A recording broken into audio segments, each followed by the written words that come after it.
नमस्कार, आई न्यूज में आपका स्वागत है। मैं हूं कौशिक यादव। नजर डालते हैं अब तक की खबरों। ग्राम पंचायत में मजदूरी करवाने के बाद मजदूर को पैसे नहीं दे रहे सरपंच सचिव। युवक ने 1 वर्ष से ज्यादा ड्यूटी किया, गौशाला में नहीं दी जा रही है मजदूरी। रीवा जिले के जनपद पंचायत रायपुर करचुलियान अंतर्गत ग्राम पंचायत दुआरी का मामला प्रकाश में आया है, जहां शिव बालक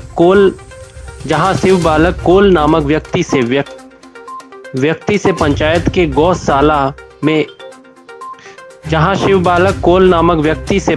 के गौशाला में 1 वर्ष से ज्यादा समय मजदूरी करवाई गई, किंतु उक्त मजदूर को मजदूरी नहीं दी गई। सीएम हेल्पलाइन जो नंबर है वो सर्विसिंग लाइन बंद कर दी। कितना रुपया? अब साल 193 रुपए है मनरेगा का, तो साल भर 11 महीना हुआ है। 11 महीना 193 पूरा कि एक दिन का है? एक दिन का। तो 2 आदमी बसते रहे, शिववती कोल और शिव बालक कोल। क्या बोलते हैं सर सेक्रेटरी? बोले कि जो अनिल थे तो वो बोले थे कि हम दे देंगे, नगद दे देंगे, आज तक वो नहीं दिए। फिर अनिल कौन है? अनिल बेवहरा के अनिल पटेल। कौन है ये? सेक्रेटरी है। अच्छा। और इनके बाद जाने के बाद फिर आए रमाकांत सेक्रेटरी, बोले कहीं सीएम हेल्पलाइन से अपना कटवा लो, हम आपको पैसा अब अप्रैल में दे देंगे।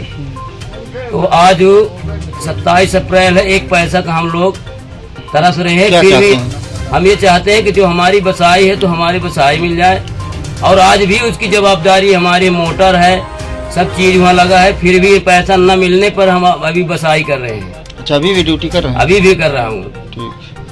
ठीक। यही हमारी निवेदन। शिव बालक कोल। कहाँ के रहने वाले हैं? दुआरी के। क्या समस्या क्या है? समस्या ये है कि पिछले जनवरी से ये जनवरी तक साल भर हमने गौशाला में बसाई किए हैं। किस पंचायत में? दुआरी पंचायत में। और सेक्रेटरी और सहायक सेक्रेटरी बोले थे कि आपकी हम बसाई पूरे देंगे, मगर साल भर हो गए, आज तक हमारी बसाई नहीं मिली है। बसाई मतलब? ये रात की बसने के लिए जो 2 आदमी पहले बसते थे, 1 महीना 10 दिन पहला विश्वनाथ साकेत और रमई साकेत, तो इनको भुगतान कर दिया गया। उनके बाद हमारी जो बसाई है आज तक भुगतान तनख्वाह नाइट ड्यूटी के, और हमारा पैसा निकाल के और सहायक सेक्रेटरी और सेक्रेटरी ने हजम कर दिया। अच्छा। अभी जो हमने सीएम हेल्पलाइन में शिकायत किए थे, तो बोले सेक्रेटरी और सहायक सेक्रेटरी के आपको पैसा अगले महीने में अप्रैल में दे दिया जाएगा। तो आज तक अभी नहीं मिला, और ऊपर से लिखे हैं कि रिपोर्टर अर्जुन तिवारी, रीवा, मध्य प्रदेश। पुलिस चौकी देवर बीजा का विधायक छाबड़ा ने किया उद्घाटन। बेमेतरा जिले में नए पुलिस चौकी का शुभारंभ हुआ है। चौकी का शुभारंभ विधायक आशीष छाबड़ा ने किया। देवर बीजा पुलिस चौकी कार्यक्रम का आयोजन कर इस थाने की शुरुआत की गई। इस कार्यक्रम में कलेक्टर भोस्कर विलास संदीपन, एसपी धर्मेंद्र सिंह छावाई मौजूद रहे।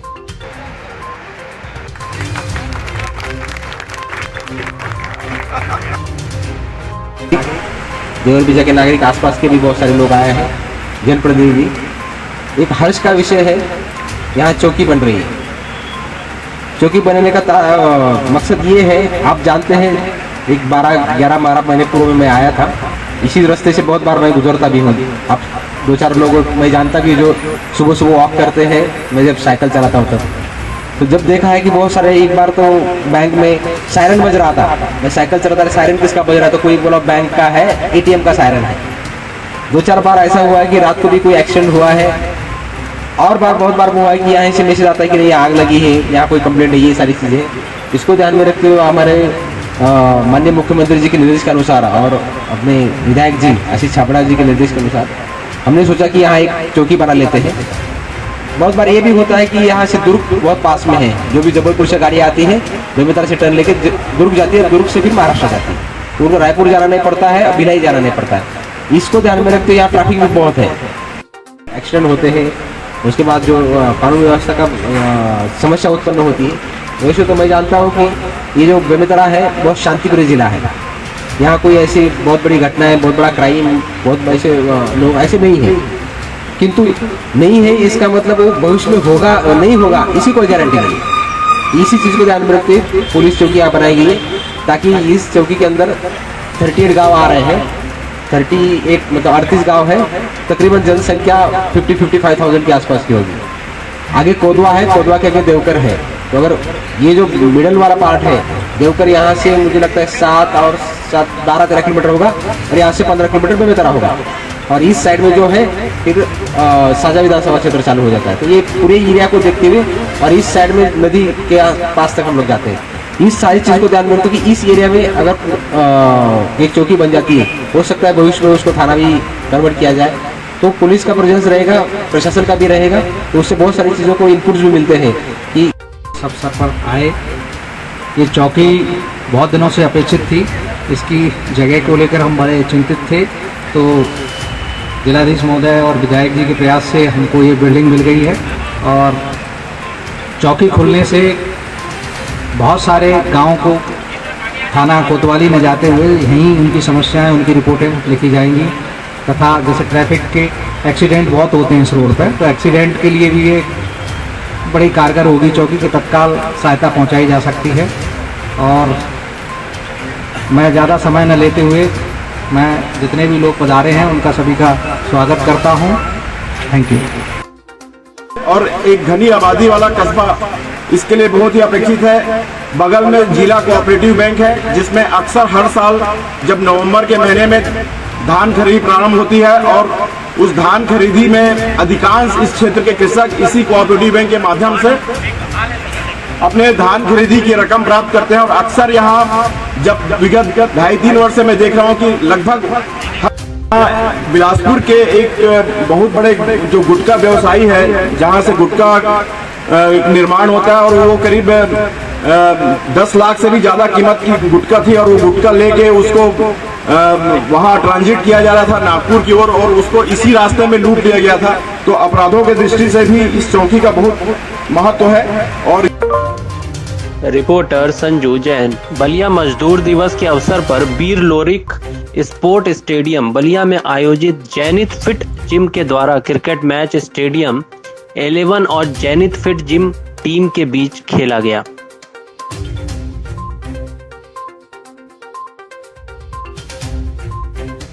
जी आपका परिचय? जी मेरा नाम अलंकार पांडे है, मैं जैनित फिट जिम का मालिक हूँ, बागुतपुर में है वो जिम। जी अभी आप लोग स्टेडियम में किस तरह का कार्यक्रम आयोजित किए हैं? जी मजदूर दिवस के उपलक्ष्य पे हमने क्रिकेट मैच का आयोजन किया है, जो कि फिट इंडिया को भी प्रमोट करता है। जी ये आखिरकार आपके मन में कैसे विचार आया कि एक मजदूर दिवस के अवसर पे जो खिलाड़ियों हैं उनको आप खेल के माध्यम से मजदूरों में एक संदेश दें? मजदूर जो है वो हमारे सोसाइटी के स्तंभ हैं, तो उनके लिए प्रति भी हमें कुछ करना चाहिए। तो क्रिकेट से अच्छा तो कुछ है नहीं इंडिया में प्रमोट करने के लिए, इसलिए हमने क्रिकेट का प्रयोग किया। तो ये मैच किसके किसके बीच हो रहा है? जी मेरी जिम की टीम है और स्टेडियम की टीम है, बलिया क्रिकेट एसोसिएशन। ये मैच कब तक चलेगा? 20 ओवर का मैच है एक दिन के लिए। अच्छा 20 ओवर का मैच है। तो आप मैच के माध्यम से अपने जो भी जिमर लोग हैं उन तक क्या संदेश देंगे? जिम के स्पोर्ट्स के थ्रू हमें फिटनेस के लिए भी होता है, डिसिप्लिन के लिए भी होता है, हमें वो मित्रता भी बताती है स्पोर्ट्स। रिपोर्टर चंदन कुमार। वीरपुर में अभाविप के छात्रों ने वीवी कुलपति का पुतला फूंका, जमकर की नारेबाजी। भूपेंद्र नारायण मंडल विश्वविद्यालय में व्याप्त शैक्षणिक अराजकता व भ्रष्टाचार को लेकर आक्रोशित अखिल भारतीय विद्यार्थी परिषद के कार्यकर्ताओं ने शनिवार को LNMS कॉलेज के मुख्य द्वार पर कुलपति का पुतला फूंका।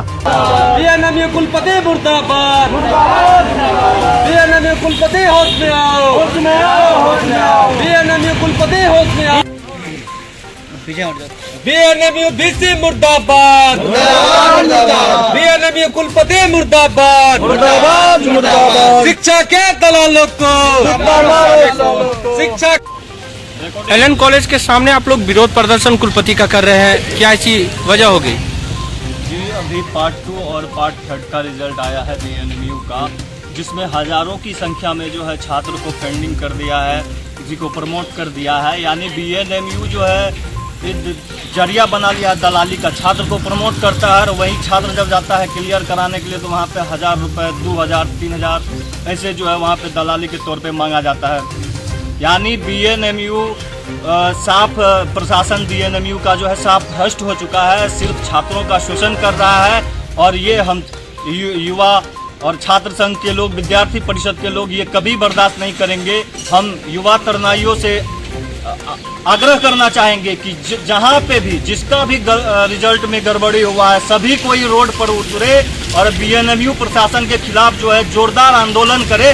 तभी ये जो बीएनएमयू प्रशासन है कुंभकर्णी निंदा से जागेगी और तभी जो है सत्र नियमित हो पाएगा। आशीष कुमार, सुपौल से चीफ ब्यूरो अनुज भास्कर की रिपोर्ट। पुलिस चौकी देवरबीजा के भवन में पूर्व में लगे लोकार्पण शिलान्यास पत्थर हटाने वाले के विरुद्ध आपराधिक प्रकरण दर्ज कराने के लिए ज्ञापन सौंपा। नवीन ग्राम पंचायत के देवरबीजा में वर्तमान पुलिस चौकी राजेश मूटण के मुख्य अतिथि में तथा पूर्व विधायक श्री अवधेश चंदेल के अध्यक्षता में नवीन ग्राम पंचायत का लोकार्पण दिनांक 15/12/2015 को हुआ था। हमारे ग्राम पंचायत में चौकी का लोकार्पण किया गया। चौकी के लोकार्पण होने के बाद नवीन ग्राम पंचायत भवन का पूर्व में तत्कालीन मंत्री राजेश मूणत, तत्कालीन विधायक अवधेश चंदेल या अन्य अतिथि के द्वारा लोकार्पण एवं भूमि पूजन का जो पत्थर लगा था उसको षड्यंत्र पूर्वक, देश पूर्वक उस पत्थर को वहाँ निकाला गया। जो घोर विरोधी है उसका भारतीय जनता पार्टी घोर विरोध करता है। हम शासन प्रशासन से मांग करते हैं तत्काल जांच कर दोषी व्यक्तियों के ऊपर कार्रवाई कर पुनः लोकार्पण एवं भूमि पूजन का पत्थर लगाया जाए, नहीं तो हम एक हफ्ते के बाद चौकी का घेराव और धरना प्रदर्शन भारतीय जनता पार्टी। रिपोर्टर संजू जैन। खबरों का सिलसिला यूं ही जारी रहेगा। आप बने रहिए आई न्यूज के साथ, हर खबर पर पहली नजर।